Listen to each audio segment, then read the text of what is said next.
My name is Marta Caminero-Santangelo. I'm an associate professor in the English department, and I've been here since 1997 at KU. My research interests are in exploring questions of how the literature constructs ideas about who Latinos are as a people.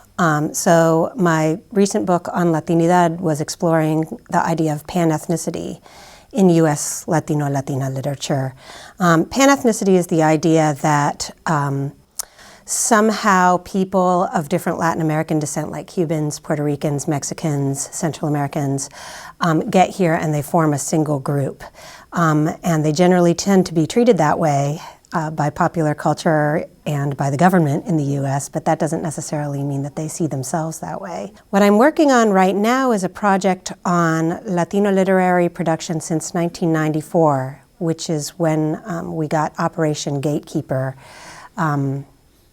That was one of several increased border security initiatives. One of the things I find is a sort of human rights story that comes out in various fictional and non-fictional forms, that the current border security and immigration legislation that we've got puts the lives of undocumented immigrants at risk. And so people, Latino writers like Luis Alberto Urrea, like Ana Castillo, are trying to tell very powerful stories about the lives that are lost crossing the border because we've got these measures, and are trying to sway their readers, I think, with good stories, good, powerful, gripping stories. But literature tells good stories, and those stories can sometimes shape who we understand ourselves to be. I'm a really big believer in hearing good stories and the power that a good story has to change our perspective on the world and on ourselves.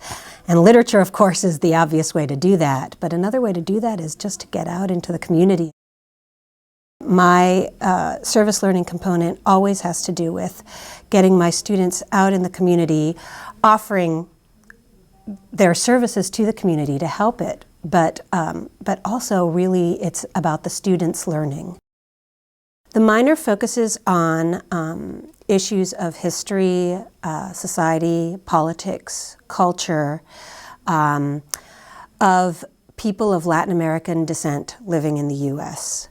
And the emphasis is on the U.S. Latinos and Latinas.